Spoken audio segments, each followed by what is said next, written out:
Canarias aspira a la sede de la Agencia Espacial Española. 3 islas, Gran Canaria, Tenerife y Fuerteventura, por este orden, concurren junto a 20 comunidades autónomas para ser sede de esta agencia. La decisión está en manos del Consejo de Ministros y se conocerá previsiblemente el próximo martes 5 de diciembre. Esta agencia creará 1.200 puestos de trabajo y se convierte en un factor clave en el desarrollo de un sector en el que cada vez más intervienen nuevos agentes. Un sector que se enfrenta a retos de gran calado que transformarán la gestión del cielo y también de nuestra movilidad. Buenas noches, bienvenidos un jueves más al debate de la 1 en Canarias. Sea cual sea la decisión final, lo que sí está claro es que este sector despunta en las Islas Canarias. Es la segunda comunidad en coordinación de drones después de Cataluña y por delante de Madrid.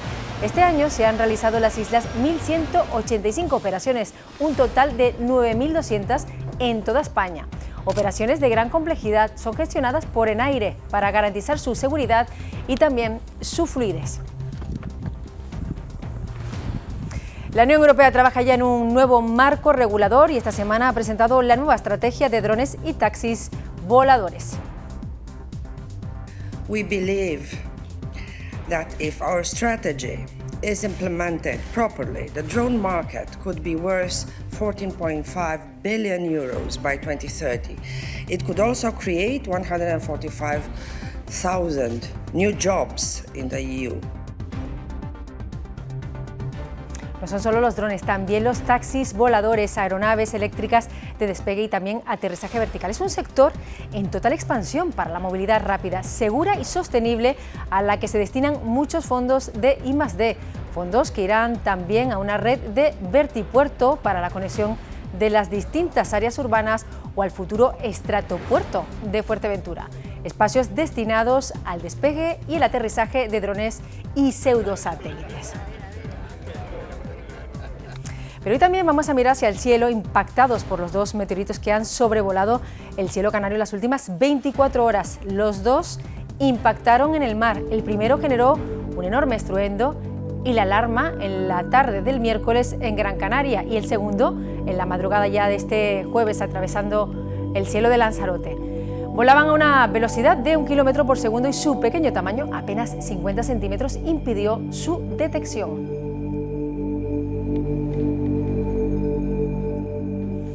Como les decíamos, ayer nos acostamos con un meteorito y durante la madrugada otro, uno cerca de Gran Canaria y el otro cerca de la isla de Lanzarote. Miquel Serra, muy buenas noches, astrónomo del IAC. ¿Qué tal? Buenas noches. ¿Qué tal? ¿Cómo está?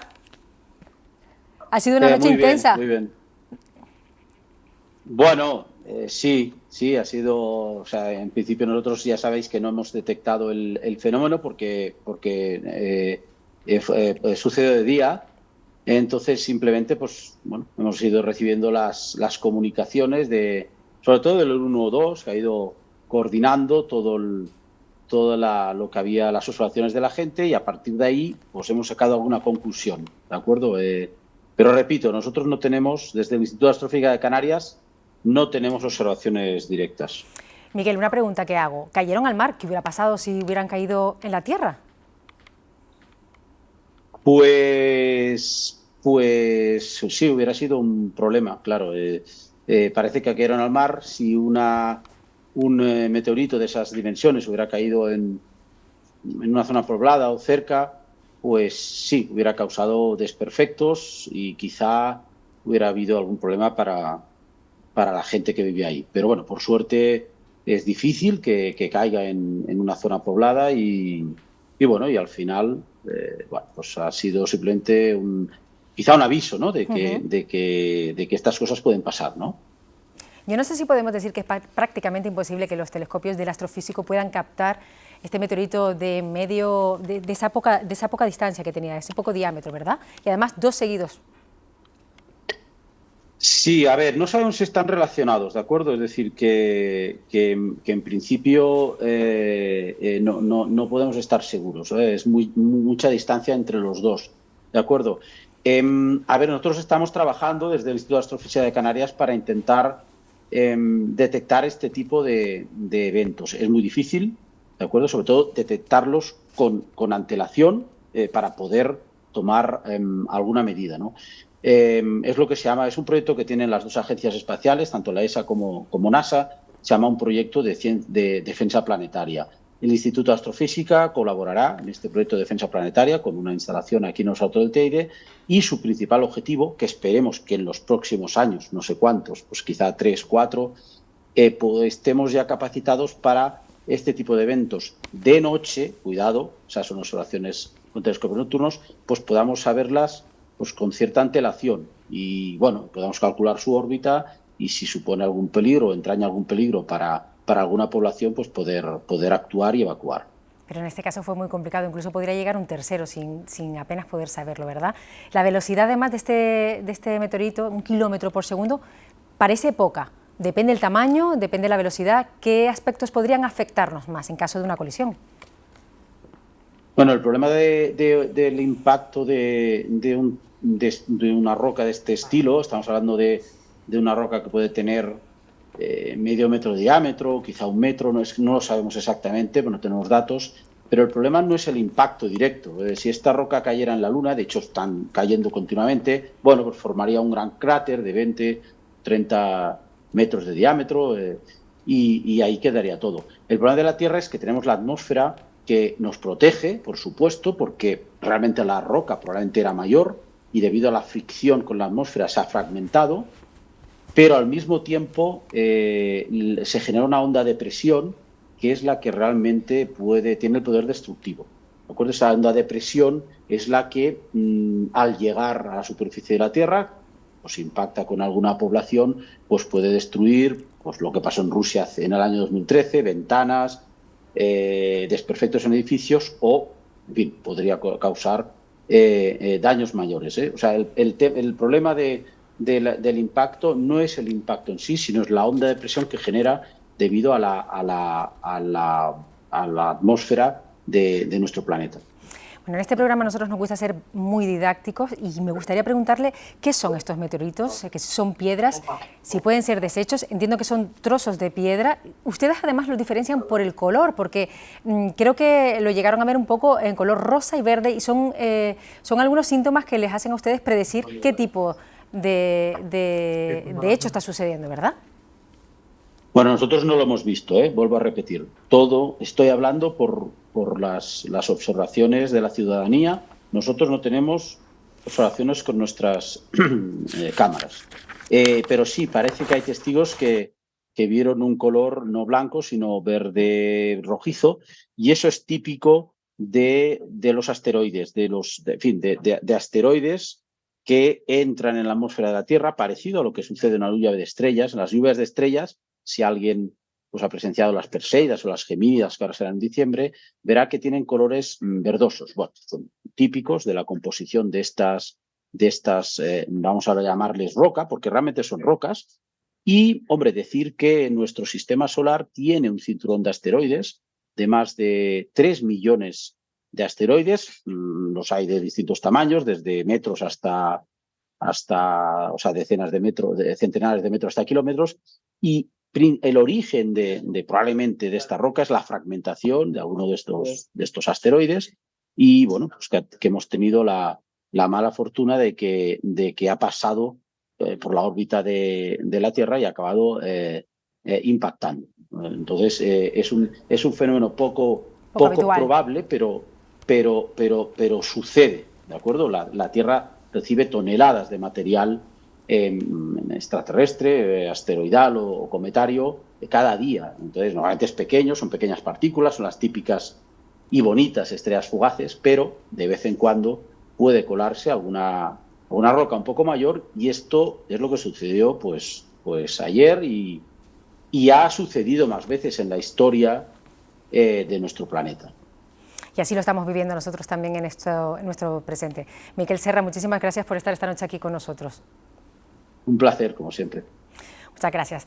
Lo vimos antes, términos nuevos. Hablábamos al comienzo de este programa de vertipuertos, de estratopuertos, al que nos tenemos que ir pues acostumbrando poco a poco, no solo al término, también a la nueva movilidad y a la irrupción de naves no tripuladas en el espacio aéreo. Puede parecer ciencia ficción, pero ya hay un sector empresarial importante pujando por su avance. A la espera de una legislación que regule todo esto, Andrea Sierra, muy buenas noches. Este sector sí cuenta ya con un plan estratégico. Sí, Naira, buenas noches. Los PERTE son proyectos estratégicos para la recuperación y transformación económica y por eso el sector aeroespacial también tiene su propio PERTE que fue aprobado en marzo de este año. Este sector tiene un impacto económico de 13.000 millones de euros. Representa el 1,2% del Producto Interior Bruto español y más del 5% del PIB industrial. Además, el sector aeroespacial en nuestro país se sitúa en la 5ª posición en Europa, genera más de 37.500 empleos y factura 9.000 millones de euros. El sector aeroespacial lidera también la inversión I+D+I en nuestro país con 1.500 millones de euros. Bien, muchísimas gracias, Andrea, por estos datos. Nosotros también vamos a seguir hablando de este asunto. Las preguntas que nos hacemos es ¿qué plazos? ¿De qué plazos estamos hablando? ¿Cómo se gestiona, por ejemplo, todo ese tráfico en nuestro cielo? ENAIRE es el gestor de la navegación aérea en España. Depende del Ministerio de Transportes, de Movilidad y Agenda Urbana, que presta un servicio además de control de ruta de todos los vuelos a través de 5 centros de control. Son el de Madrid, el de Barcelona, Sevilla, Gran Canaria y también el de Palma de Mallorca. Con nosotros tenemos esta noche a Javier Delgado, que es el director de la región canaria de ENAIRE. Bienvenido, muy buenas noches, gracias por estar aquí. Buenas noches, gracias por la invitación. Y sobre todo por poder explicarnos qué es lo que se está moviendo en nuestros cielos, porque aparte de aviones, muchas más cosas. Ustedes se están encargando ahora mismo de hacerlo desde hace 8 años, están integrando de una forma muy segura todas estas aeronaves que no están tripuladas con el tráfico aéreo convencional. Suena difícil. Suena complicado. En el fondo no es tan complicado. Este tipo de aeronaves necesitan una serie de certificaciones que autoriza la ESA, la Agencia Española de Seguridad Aérea, y una vez obtienen la certificación en función al tipo de aeronave no tripulada que es, pues ya entonces tienen que contactar con nosotros, con ENAIRE, para solicitar volar en nuestro espacio aéreo. Ya, a partir de ahí, con la información que nos dan, nosotros investigamos el vuelo, el día, la hora, vemos si no afecta al tráfico aéreo habitual y a partir de ahí se autoriza y se monitoriza cuando se produce el vuelo. En realidad son naves que no están tripuladas, pero sí están teledirigidas. Eso da un poco de tranquilidad, ¿no? Vale, en cualquier caso, sea dirigida o no, como un tráfico normal, tiene que solicitar sus permisos en la ESA, tiene que tener la supervisión por parte de ENAIRE del vuelo que va a hacer, solicitar el permiso en el día, la hora, especificar por dónde va a volar, sobre todo si es en espacio aéreo controlado, y a partir de ahí estar supervisado por ENAIRE en todo momento. Bueno, Canarias estábamos viendo que es la segunda comunidad que más drones está gestionando de toda España, incluso va por delante de Madrid, un negocio que vemos que va al alza. ¿Cómo se está gestionando todo esto? Bueno, para que se hagan una idea, desde el año 2018, en toda la red de ENAIRE, en el año 2018 se solicitaron 350 vuelos de drones. Este año vamos a superar los 10.000. De hecho, solo en Canarias tenemos 1.000 solicitudes, seguramente superaremos las 1.000 solicitudes en el año 2022. Para poder gestionar este volumen de tráfico de vuelos no tripulados que estamos teniendo, ENAIRE ha desarrollado una serie de herramientas, de apps, que valen tanto para PC como para móvil, en la que los usuarios de los drones y de los vuelos no tripulados pueden gestionar su vuelo. Tenemos ENAIRE Drones, donde puede entrar el usuario y ver en qué áreas puede volar, en qué áreas no puede volar, hacer sus propios cálculos para ver lo que necesita. Una vez tiene los cálculos, tenemos la herramienta ENAIRE Planea, donde entra el usuario del dron y solicita el vuelo con su fecha, hora y espacio aéreo por el que quiere entrar. Y finalmente tenemos la herramienta Ícaro 2021, donde el mismo usuario gestiona su plan de vuelo, que es el que luego va a llegar al centro de control o bien a la dependencia de ENAIRE que va a controlar ese dron, y a partir de ahí pues se gestiona con seguridad. Bueno, gestionan absolutamente todo, desde la hora hasta el lugar donde se van a posicionar. La pregunta que le hago es que si ocurrirá lo mismo con los aerotaxis, por ejemplo, cuando se implanten en nuestra sociedad. ¿Será algo parecido? Correcto. A ver, la seguridad es lo primero. La seguridad es el más, tanto para la navegación aérea en general como para ENAIRE en particular. Y partiendo de esa base, un vuelo, ya sea un vuelo de un dron o una aeronave no tripulada, ya sea de carácter recreativo, de carácter profesional de tamaño medio, o bien una cosa nueva como puede ser un aerotaxi o un dron de carga, tiene que tener su estudio de seguridad, sus permisos, sus autorizaciones y ser controlado en todo momento. ¿Implica todo este negocio más personal y sobre todo una formación completamente diferente? No, evidentemente el despegue que ha tenido este sector implica que en aire, tanto en Canarias como en el resto de la red, haya hecho un estudio de dimensionamiento, tanto técnico como humano, para poder afrontar este boom de tráfico aéreo. En función a este despegue del vuelo de drones, se han hecho una serie de inversiones y a partir de ahí también el Consejo Europeo, el Consejo Europeo ha desarrollado un marco normativo que gestiona o intenta gestionar que se unan en el tráfico tanto los aviones normales, los aviones tripulados, con los aviones no tripulados. Este es el espacio que nosotros conocemos como U-Space, ¿vale? Que es un intento de coordinación o una coordinación entre varios agentes europeos, entre ellos está en aire, para coordinar y que se integren tanto los vuelos no tripulados como los vuelos tripulados. Y en ese U-Space, en aire, tiene un factor primordial y además intenta ser un proveedor de servicio de información de U-Space. Sin tripulación, pero teledirigidos, como decíamos antes, ¿verdad? Sí. Que eso da muchísima seguridad. Sí, sí, sí. O sea, además, siempre tienen que estar coordinados, a pesar de los permisos y demás, siempre están en coordinación tanto el piloto del dron a distancia como la instalación de en aire por donde ese dron va a pasar, siempre en coordinación. Por curiosidad, ustedes controlan gran parte del cielo aéreo de Canarias y además con los drones más. Lo que pasó ayer y lo que pasó antes de ayer, ¿tuvieron alguna recepción de alguna imagen, algún contenido? No. Desde el Centro de Control Aéreo de Gran Canaria no se notó y lo único que podíamos a lo mejor haber tenido conocimiento es si algún avión hubiese informado sobre un avistamiento de este tipo, pero no ocurrió en el día de ayer. Bueno, hay objetivos marcados, ¿verdad?, por Europa de cara al año 2020-2030, ese cielo único europeo. No sé en qué proporción vamos en este momento, pero la pregunta que le hago es que si aquí en Canarias se está haciendo lo suficiente para llegar a cumplir esos objetivos. Como parte del cielo único europeo y en la estrategia de creación de este cielo único europeo, hay una serie de inversiones que están tanto en aire Canarias como en aire y en la red global, que influyen en que se cree este espacio único europeo, que lo que intenta es gestionar con más agilidad, con más eficacia y con mayor seguridad.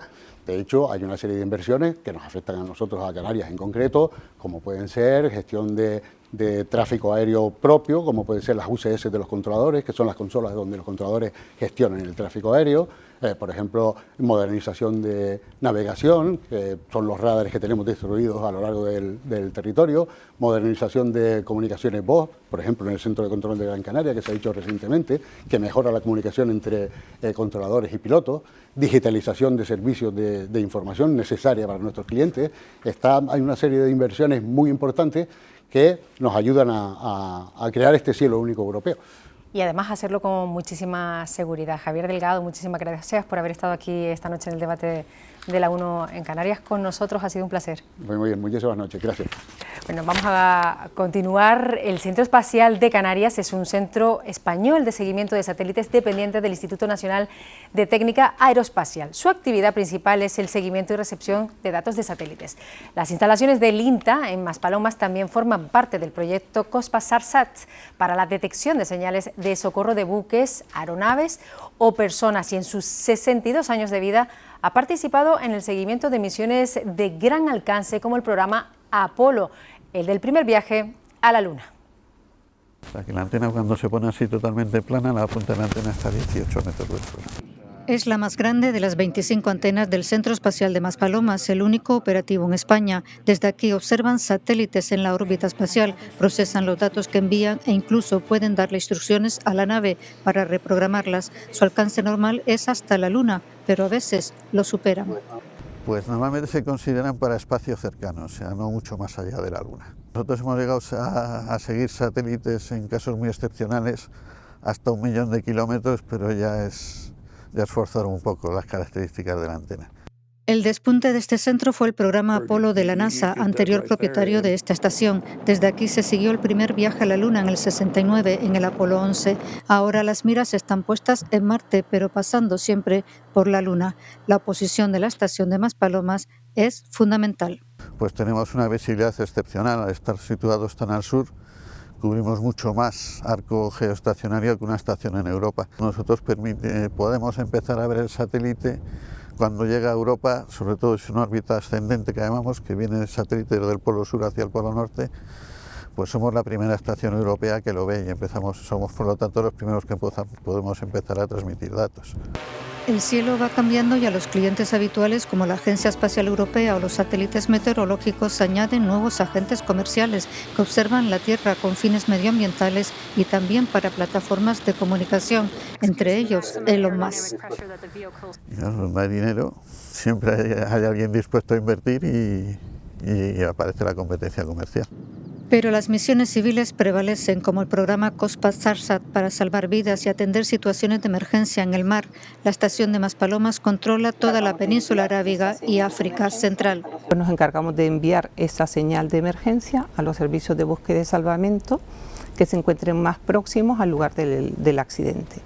Las miras están puestas en el futuro programa Galileo 12, el último paquete de geolocalización de la Unión Europea, que superará en capacidad al GPS americano. Galileo va creciendo, entonces ahora pues hay unas ciertas posibilidades de que aquí pudiera ser una de las posibles ubicaciones. Ahora hay dos nuevos centros que se han abierto, uno recientemente en Italia, y nosotros pues nos presentamos ahí. Las imágenes del volcán de La Palma ofrecidas por Copernicus y el apoyo logístico a Ucrania son dos ejemplos de la importancia de un sector que, aunque no lo apreciemos cuando miramos al cielo, ya reúne a miles de satélites por encima de nuestras cabezas. La colaboración del Centro Espacial de Maspalomas con la Agencia Espacial Europea es esencial y si se logra ese objetivo de control del programa Galileo 12, la herramienta de geolocalización europea, el GPS de Europa, esa colaboración será aún mayor. El PERTE Aeroespacial, Andrea Sierra, buenas noches otra vez, de nuevo, considera este sector espacial un pilar clave. ¿Por qué lo es? Así es, España es el cuarto país en lo que se refiere a contribución a la Agencia Espacial Europea, la ESA, y por eso tiene interés en potenciar el sector. El PERTE aeronáutico lo destaca y lo coloca como un pilar de la estrategia que fija ya como objetivo prioritario la creación de la Agencia Espacial Española, a la que Canarias, como comentábamos al principio, aspira para su sede. Ya el PERTE destina casi 1.500 millones de euros para diferentes estrategias específicas de ese pilar espacial, que son el lanzamiento de pequeños satélites para la observación de la constelación atlántica en un programa conjunto con Portugal, también sistemas de satélites para comunicaciones cuánticas, un sistema de observación a la Tierra en materia de seguridad y defensa. El dinero que se invierte en el sector aeroespacial retorna a la economía con la creación de empleo y los contratos a empresas españolas. Un retorno previsto también para operaciones ya en marcha, como el lanzamiento de 8 satélites españoles y 8 portugueses, 16 en total, para la observación de la Tierra, que prevé un retorno industrial del 100%.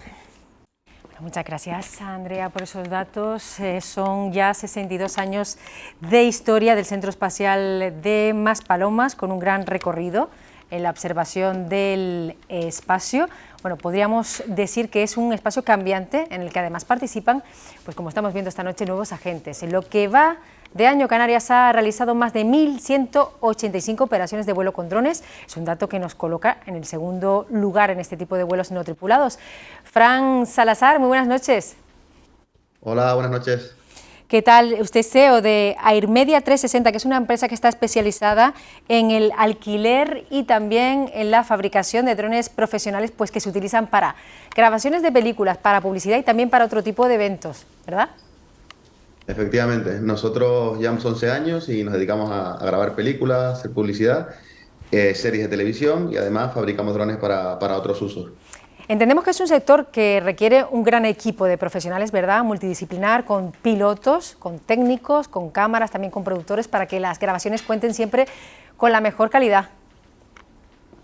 Efectivamente, nosotros tenemos una parte que es la parte comercial, que es la parte de pilotos, operadores de cámara y demás, producción, equipo de producción, y luego tenemos otra parte que es Airmedia 360 Technic, que lo que hace es la fabricación de drones mediante ingenieros, pilotos de prueba y ejemplos como, por ejemplo, el desarrollo de drones para otras actividades.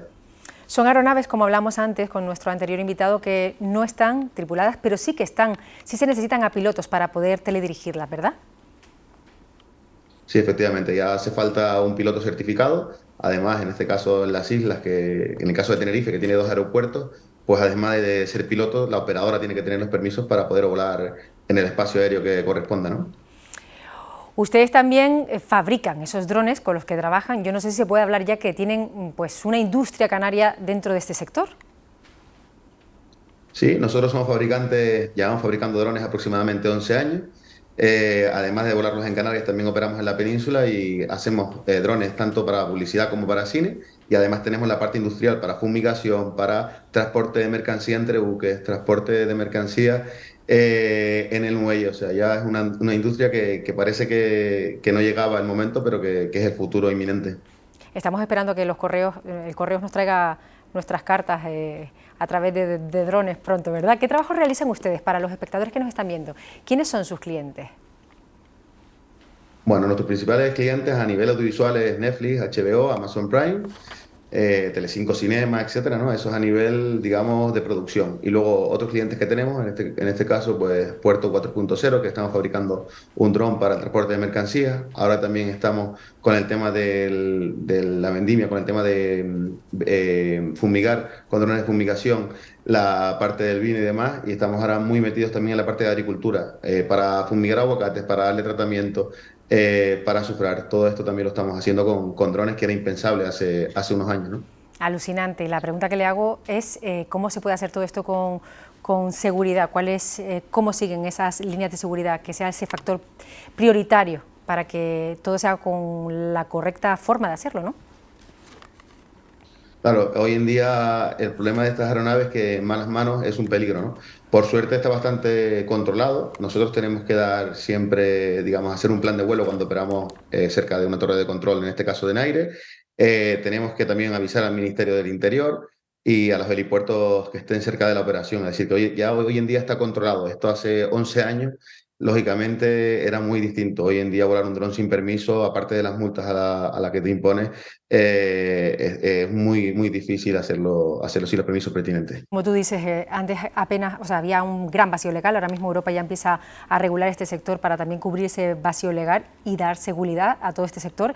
Y desde su punto de vista, ¿qué elementos son los que debe de tener en cuenta esa regulación? ¿Cuáles son los esenciales? Lo principal, la seguridad de las personas, eso yo creo y eso es de por vida, ¿no?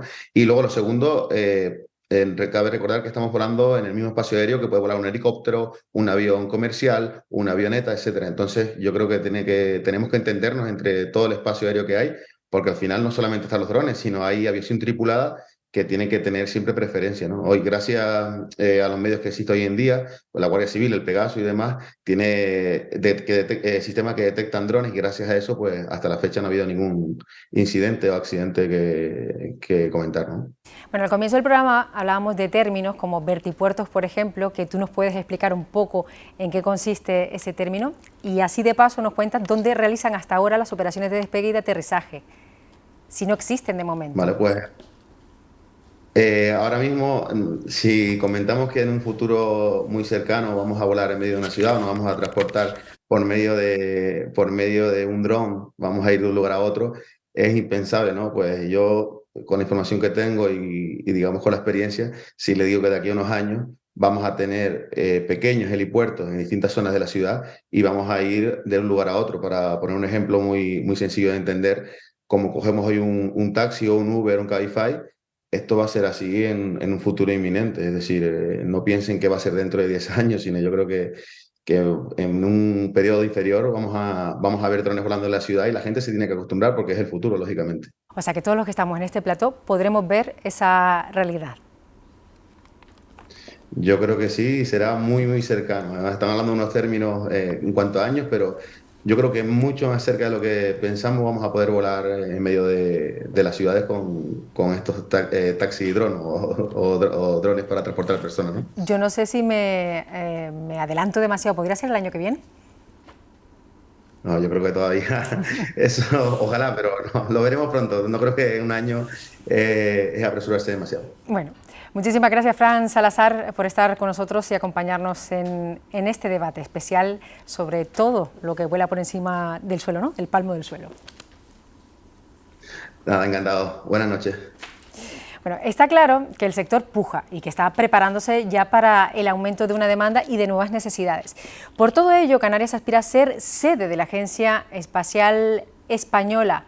Compite con 20 enclaves más y la decisión se conocerá en muy breve. Posiblemente lo conoceremos el próximo martes. Este será el tema de nuestro debate de hoy, que vamos a analizar con expertos y representantes del sector, y queremos conocer pues cuáles son las razones por las que defienden que Canarias es un lugar óptimo para poder ser de esta agencia española, y también para ello nos acompañan pues los siguientes expertos. José Francisco López Feliciano, catedrático de Tecnología Electrónica de la Universidad de Las Palmas de Gran Canaria.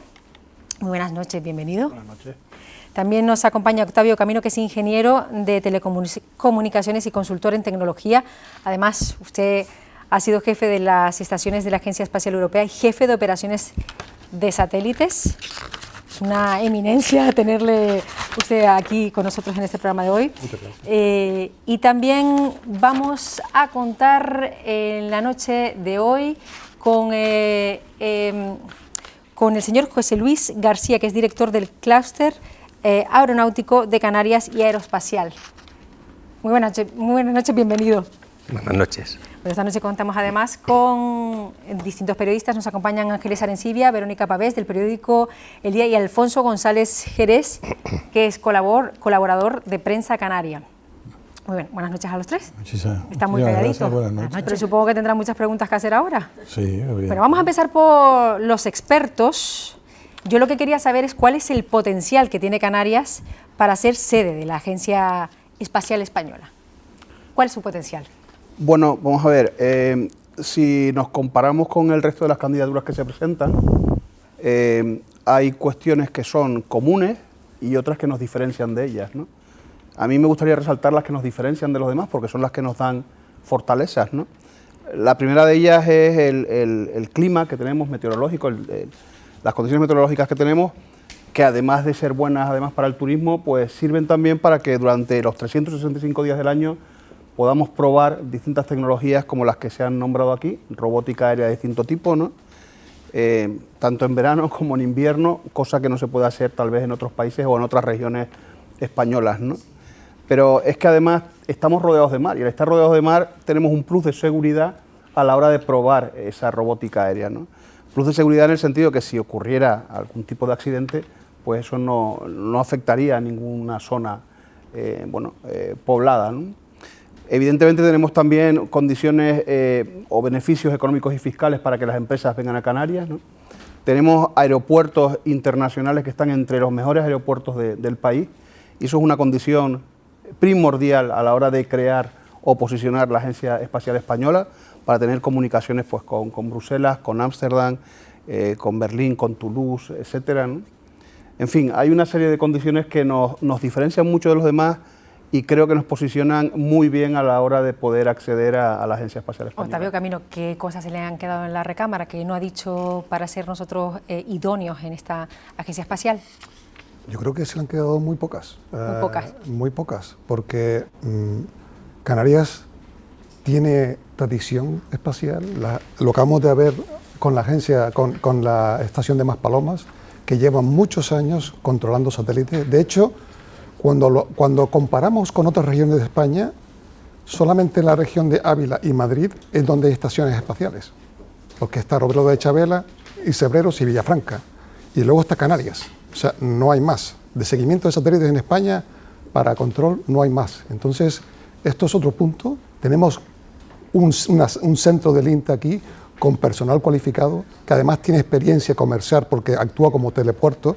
Esta estación ya se ha comercializado en los últimos años, además del servicio de salvamento. O sea que esto es un tema que quizás complementa lo que ha dicho José y poco más. José Luis, ¿poco más? ¿Hay algo más? No, nada más, es que me han dejado prácticamente sin ningún recurso. Efectivamente es así. Estas 6 décadas de relación con el espacio el astrofísico de Canarias, que la ha potenciado hasta niveles ya increíbles a nivel mundial, pues yo te diría que si no somos la primera, podríamos ser perfectamente la segunda. En cualquiera de los casos, efectivamente, toda la parte operativa que puede surgir, probar sistemas de robótica aérea o espacial, Canarias es perfecta. Y esto quedó perfectamente latente en el Congreso de La Gomera de justo hace una semana, jueves y viernes de la semana pasada, donde incluso vino gente de la Agencia Espacial Europea y corroboraba absolutamente todas estas fortalezas. A partir de aquí, pues quedan días. La semana que viene, teóricamente, vamos a saber a dónde va. Ya iremos viendo a ver qué es lo que sucede, José Francisco. Esto estamos empezando a hablar ahora de ello, pero hace muchos años que se trabaja en este asunto. Usted ha estado plenamente trabajando de lleno en ello. La Comunidad de Canarias y sus universidades están preparadas para poder asumir este reto, porque es un reto importante, el de la formación. Sí, totalmente. Vamos a ver, efectivamente venimos trabajando para que ocurriera esto, pues desde el año 2009 prácticamente, cuando el Gobierno de Canarias por primera vez nos solicitó un informe, un análisis de viabilidad para ver la posibilidad de atraer empresas del sector a Canarias, ¿no? Y desde ese año hemos detectado que efectivamente tanto las dos universidades disponen de grupos de investigación que están continuamente trabajando con, por ejemplo, en proyectos con la Agencia Espacial Europea, ¿no? Por ejemplo, en mi centro desarrollamos chips para ser incluidos en satélites de observación de la Tierra. El Instituto de Astrofísica de Canarias, pues ya hemos visto el potencial que tiene, tal y como ha dicho también José Luis anteriormente, ¿no? Pero también cada vez hay más empresas que se están asentando y que pueden dar continuidad a este tipo de proyectos, ¿no? Continuidad y complementariedad también. ¿Se quede o no se quede la Agencia Espacial aquí? Lo que está claro es que estamos viviendo una revolución, ¿verdad? Un cambio de forma de ver incluso hasta nuestra propia economía. Efectivamente, yo creo que es un sector que dinamiza la economía, va a dinamizar la economía de Canarias, y digo que lo va a hacer porque estoy convencido que ya no hay vuelta atrás. O sea, el trabajo que hemos hecho en los últimos 12 años demuestra que Canarias está preparada para seguir con este tren del sector aeronáutico y aeroespacial, y estoy seguro que así va a ser, entre otras razones porque el propio Gobierno de Canarias ya nos ha solicitado el ir planificando, el ir preparando una estrategia del sector aeroespacial en Canarias que próximamente pues verá la luz. Octavio, tú conoces las entrañas de toda la Agencia Espacial Europea, desde la base hasta... Lo conoces todo. Sabes que hay mucha relación con la coordinación que existe con España. Será esencial que sigan coordinándose, ¿verdad? Por supuesto. De hecho, el actual coordinador es el CDTI. Y el CDTI tiene serias limitaciones, que es lo que se supone que la nueva Agencia Española del Espacio va a reponer, por así decirlo, y es la posibilidad de hacer acuerdos internacionales, la posibilidad de hacer relaciones internacionales. El CDTI está limitado en muchos aspectos y las empresas españolas no solamente demandan que se colabore con la ESA, sino que se colabore también internacionalmente. Este proyecto que hay con Portugal para hacer la constelación atlántica es un ejemplo que de alguna forma se han anticipado a algo que tendrá que coordinar la Agencia Española del Espacio. Entonces son estas limitaciones del CDTI lo que se quiere superar, y además no debemos de olvidarnos que todo lo que cuestión del espacio está en este momento separado en 5 ministerios distintos. Y esto es una cosa que no puede ser efectiva. Hace falta una entidad única, central, en la que se coordine todo esto. Y este es el papel de la Agencia Española del Espacio, y por eso es tan importante que se haga. En la agencia tiene un cometido, que es relacionarse con esta agencia. En este momento lo hace con el CDTI, pero si lo hiciera con la agencia sería mucho más amplio. Y de hecho los países que han creado sus agencias nacionales han mejorado su efectividad para trabajar con la agencia enormemente. Entonces, de alguna forma España va un poquito a la cola de esto. No hace falta que en España ahora se haga otra agencia europea del espacio, pero sí la coordinación, la labor internacional y mejorar el trabajo combinado es importante. Esto va a traer muchos cambios en España. Eso esperamos. Se avecinan cambios. Eso esperamos.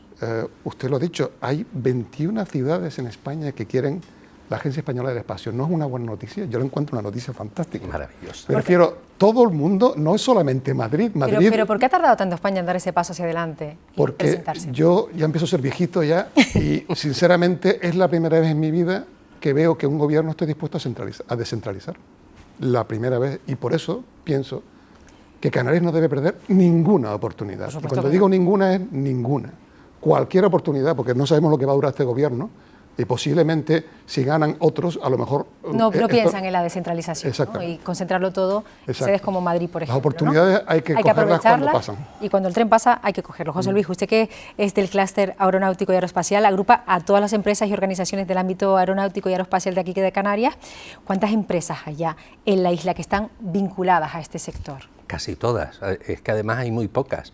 Y este clúster, de hecho, se creó para trabajar concretamente en este aspecto con Proesca y la SEC para atraer empresas de este sector. Hablaba antes del el Congreso de La Gomera, precisamente vinieron 4 multinacionales, una de ellas dispuesta ya a comenzar con la construcción de vertipuertos para empezar a probar, ¿no? Porque todo esto que viene, tecnológicamente, ya es posible usarlo. Legislativamente pues tiene todavía un recorrido. Bien, entre el punto A y el punto B hay que probar todos esos prototipos. Y nuevamente lo que decía José Francisco López, ¿no? La climatología, la fiscalidad, la inmensidad del mar. Tenemos una superficie de pruebas que es más grande que toda la península ibérica.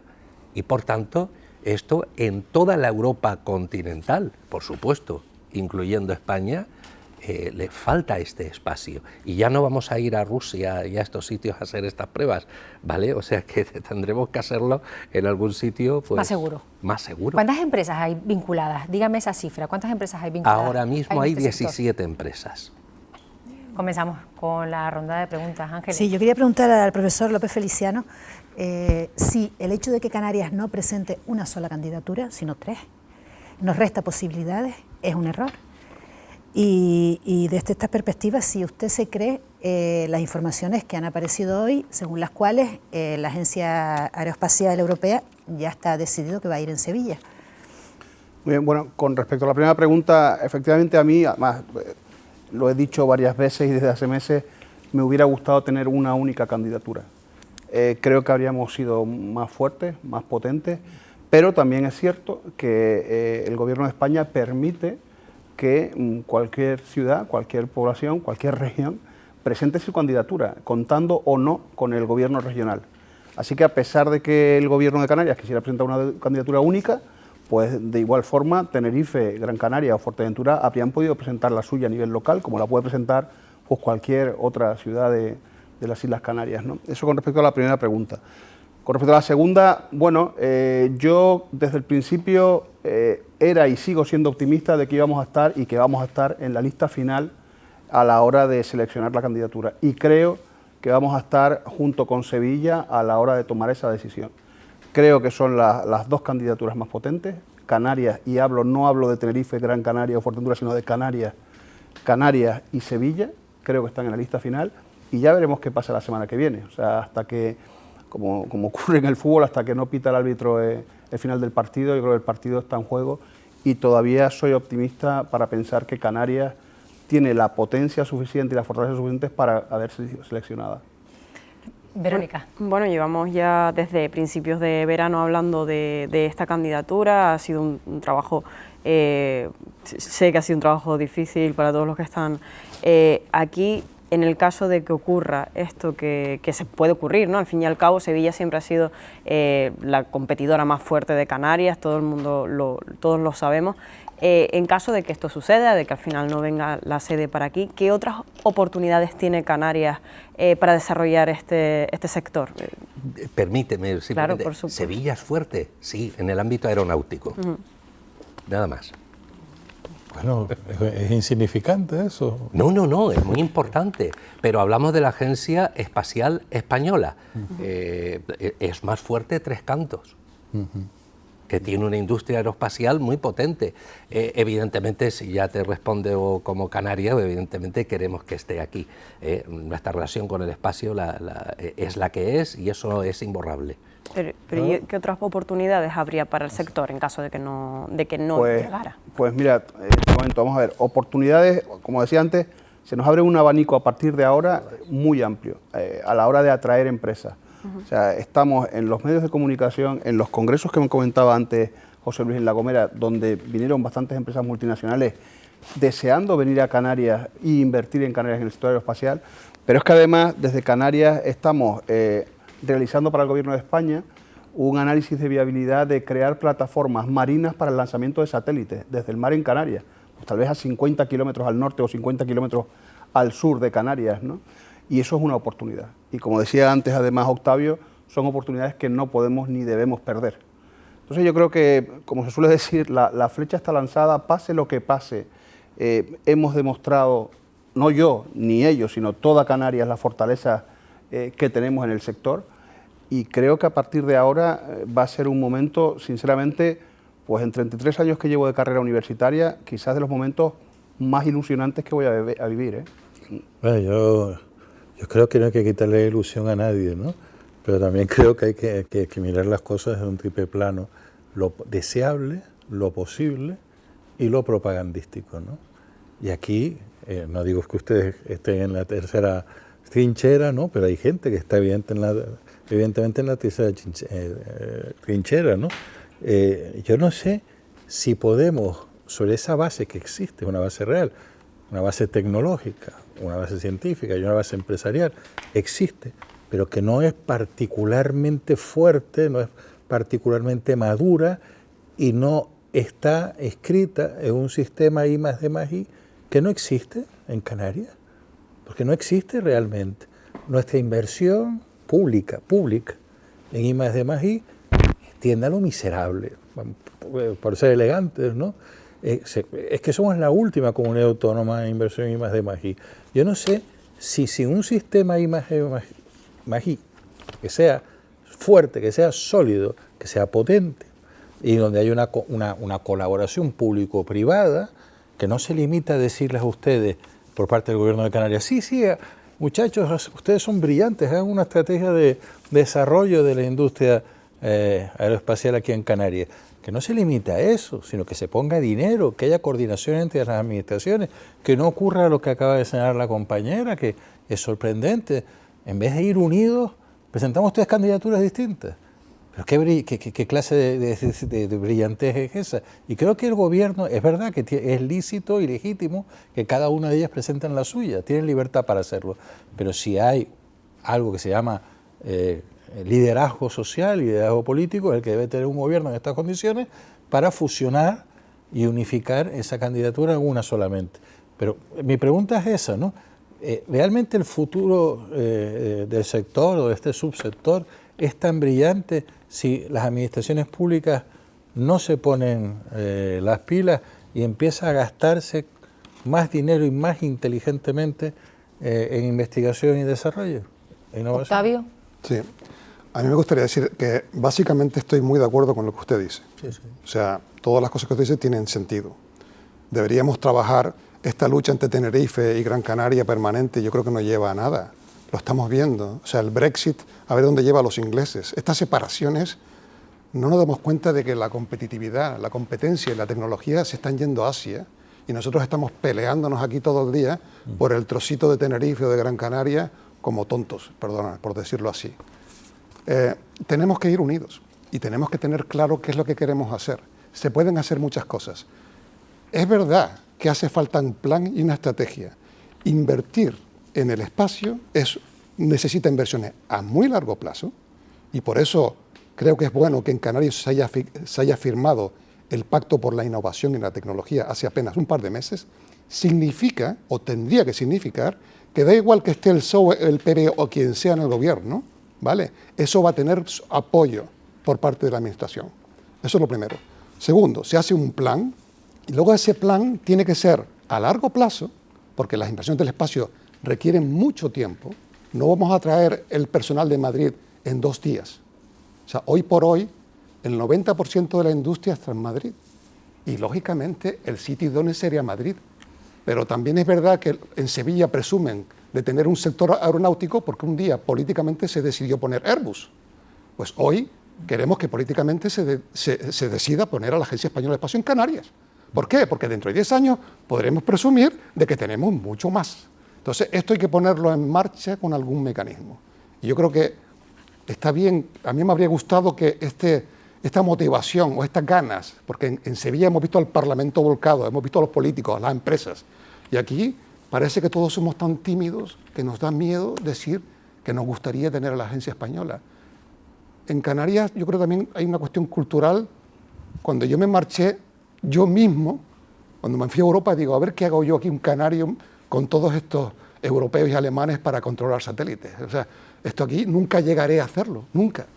Y se llega, porque trabajando duro se llega. Entonces, creyendo en el proyecto y creyendo como un canario unido, ¿no? Efectivamente. Sí, te asombraría saber, perdona, la cantidad de canarios que hay en la Agencia Espacial Europea. Que hay muchos. Muchos. Y algunos no pueden volver, entre otras cosas, porque el salario aquí es bajo. ¿Y por qué el salario bajo? Porque casi todos los trabajos que se ofrecen están relacionados con el turismo y el 90% están no muy bien pagados. Así de simple. José Luis, pero tú crees también, como planteaba Alfonso, que es necesaria sí o sí esa inversión pública para sacar adelante proyectos como este, porque entiendo que es más la inversión privada que la pública en estos momentos. Aquí, totalmente. La inversión del I+D. Totalmente, lo ha planteado yo creo que de una manera perfecta. Estamos en la cola de I+D. Si bien es verdad que se están haciendo muchos trabajos, muchos proyectos relacionados con el espacio y además con grandes multinacionales y se están haciendo desde aquí, pero muy pocos. Per cápita, 32 céntimos por habitante. Sí. Eso es lo que se gasta en Canarias en I+D+I. 32 céntimos por habitante. En el año 2019, para que no hablen o para hablar de comparativas si quieren ustedes, eran 29 céntimos. Hemos avanzado 3 céntimos ¿Y ustedes creen que la promoción que han hecho los cabildos ha sido muy vaga? ¿No han estado lo suficientemente impulsadas? Se podía haber hecho con más fuerza. ¿Se podía haber hecho con más fuerza? Sí, bueno, sin ir más lejos, hace 2 semanas estuve en unas reuniones en Sevilla y por las calles estaban llenas de carteles pidiendo el apoyo a la Agencia Espacial Española y con un código de barras para que las propias personas a nivel individual fueran con el móvil, picaran y es un apoyo más a tal, ¿no? Entonces, hecho en falta... ¿Eso es un argumento para decidir la sede de una agencia aeroespacial? No lo es, pero crea apoyos, crea ilusión, crea autoestima, crea... En los medios de comunicación crea también, atención. ¿Eso es un argumento que va a hacer cambiar la decisión? Bueno, no, pero la ilusión siempre ayuda. O sea, hay veces que... te lo digo porque llevo trabajando desde el año 2009 en esto y hay veces que esa falta de ilusión te hace quizás no rendir al 100%. ¿Te cree que aquí no hay ilusión por la agencia? No, por la agencia yo creo que algo de ilusión hemos creado, algo de ilusión, pero se podría haber creado un poco más, eso sí. Y competir con, por ejemplo, León, que también concurre, que tiene 2 astronautas, ¿es un poco complicado o no? No creo. Porque esto es de última hora. Sí, ha sido una casualidad. Es como si cae del cielo algo y entonces tú dices, pues nosotros también tenemos derecho a... Porque tengas 2 candidatos astronautas que todavía no lo son y que ya eso te dé el derecho a pedir más. Cada candidatura está cogiendo lo mejor que tiene de su territorio. A mí me atrae más, por ejemplo, competir con Teruel y te voy a decir por qué. Porque el coordinador de la candidatura de Teruel es canario. Y eso yo creo que también hay que decirlo, de aquí de Gran Canaria. De Gran Canaria. Sí. Eso nos da una idea del prestigio que tienen muchas personas, pues como Octavio cuando se fue a la ESA o cuando este hombre pues se fue a Teruel y está ahora controlando el aeropuerto de Teruel y la candidatura de Teruel a la Agencia Espacial Española. Yo quiero hacer un inciso, ¿no? Bueno, de todo esto que estamos hablando, porque al final hablan de la ilusión y creo que la ilusión realmente sí ha sido importante y es importante para poder transmitir qué es este sector y cuánto da este sector o cuánto puede dar en el futuro. Y uno de los problemas que tenemos en Canarias de la baja infrafinanciación no es solo pública, es que el problema que tenemos realmente es el del sector privado. El sector privado en Canarias es uno de los más pequeños en I+D+I de España. Y lo que hay que hacer es intentar que haya ilusión, entre otras cosas, para que las empresas se asienten aquí y puedan generar I+D+I, que es lo que nos falta, porque la pública puede llegar hasta donde puede llegar. Por supuesto que puede incrementarlo, por supuesto, nunca vamos a decir que no, seguro que se puede incrementar porque es irrisorio, pero si tuviéramos esa ayuda privada, probablemente la ciencia en Canarias estaría mucho mejor de lo que está ahora. Estoy de acuerdo, lo único que tiene que ocurrir para que esas empresas vengan, tenemos que crear las condiciones en Canarias para que ocurran. Y esas condiciones, evidentemente, cuestan dinero. O sea, llevamos 3 años intentando atraer a varias empresas como del sector aeronáutico, como las que se presentaron anteriormente, que por una razón tan sencilla como no disponer de un aeródromo o de una pista de aterrizaje y despegue, se han ido a Andalucía, por ejemplo. Y podrían estar aquí empresas muy importantes, con muchos puestos de trabajo que traen detrás. Bueno, no han existido esas condiciones. Yo espero que a partir de ahora pues podamos disponer de esos fondos para poder crearlas. ¿Y quién decide eso? ¿Quién lo decide? ¿La inversión privada o la inversión pública? ¿Es necesario que existan esos aeródromos porque sí? Porque es necesario para la comunicación. Son totalmente necesarios. O sea, de hecho, íbamos con la idea en cabeza y Andalucía pues nos ha pasado por encima.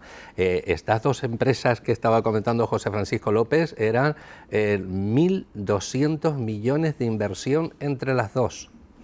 Y prácticamente la tenían aquí por la idoneidad de Canarias y se han ido a Andalucía. Se nos ha escapado, Alfonso. No, yo estaba pensando en el PERTE, ¿no? Si realmente, no sé si eran 1.500 y pico millones de euros, ¿eso ha llegado al sector privado? ¿Algo ha llegado? Muy poquito. No, esto tiene que llegar. Ese PERTE es el que está planeado ahora. Sí. Pero, esa es la inversión que está pensada hacerse. Pero permíteme una cosa, es decir, el PERTE, es decir, usted es el gobierno, yo vengo a invertir, yo pongo el 50, usted pone el 50. Sí. Esto es como está articulado el PERTE. Sí. Poner en marcha unas mínimas infraestructuras, yo no vengo aquí a Canarias si tengo que pagar la mitad de las infraestructuras que necesito, porque luego me voy a ir o no lo sé. O sea, esto es importante, unas mínimas infraestructuras tenemos que tener. Y allí, fíjense en Fuerteventura, el estratopuerto que se está creando para el futuro lanzamiento de estratobuses o estos pseudosatélites. Yo también menciono los PERTE no solamente porque efectivamente hace falta una base de infraestructura, vamos, para cualquier tipo de avance industrial o científico, de verdad. Y eso tendría que estar al margen de los PERTES incluso, incorporarse en una partida normal y corriente de los presupuestos generales del Estado, pero no ahora, sino hace mucho tiempo, ¿no? Pero no me refiero solamente a eso, sino que al resto de los PERTES, también el resto de subsectores económicos tiene PERTES, pues es que el dinero está llegando muy lentamente. Está llegando muy lentamente, como estábamos hablándolo. Una última pregunta ya. Sí, yo quería, yo me he quedado fascinada con la entrevista al CEO de la empresa que fabrica drones y cómo va a ser nuestro futuro, cómo está haciendo ya. Y nos hacíamos señas y yo decía, eso no puede ser, lo de los taxis, etcétera, ¿no? ¿Cómo va a cambiar nuestra vida cotidiana? Porque hay una estrategia europea de drones de la que se ha hablado. ¿Cómo va a cambiar? ¿En qué plazo? ¿Es ya inmediato? Mira, si nos ceñimos a la eclosión de proyectos de empresas de aerotaxis que hay a nivel mundial, es que se está logrando. No, continúe, perdón. Perfecto, creí que me decía. Esto está así, o sea, es de continuo. Por ejemplo, algunas de las empresas que vinieron al Congreso de La Gomera, una de las cosas que quieren empezar a poner, por ejemplo, sabemos cómo es La Gomera y cómo tiene la diseminación de sus pueblos alrededor o sus ciudades más significativas, ¿no? Bueno, pues esto es perfecto para empezar a probarlos, ya que las carreteras son las que son. Una realidad que podríamos trasladar, la que hemos planteado esta noche aquí en este debate de la 1, a la isla de La Gomera, para hacerla más práctica, ¿no? Y para llegar a cualquier rincón de esa isla de una forma más efectiva, podría ser, ¿no? Por supuesto, y su aplicación en el turismo. Muchísimas gracias a todos los invitados que hoy nos han acompañado en el debate de la 1, también a los compañeros periodistas. Terminamos ya por hoy, se acabó el tiempo, ha pasado muy rápido, eso sí que lo tengo que reconocer. Hoy hemos hablado de la sede de la Agencia Espacial Española. No es la única sede a la que aspira a Canarias. Tenerife opta a ser sede de la Agencia de Inteligencia Artificial y la decisión también se conocerá en breve. Lo trataremos nosotros en nuestro próximo programa, el jueves 15 de diciembre, que lo vamos a hacer especial desde Estrasburgo, donde el Parlamento Europeo aprobará nuevos reglamentos para la inteligencia artificial y también para el funcionamiento de las criptomonedas. Les esperamos hasta entonces, que tengan muy buena noche.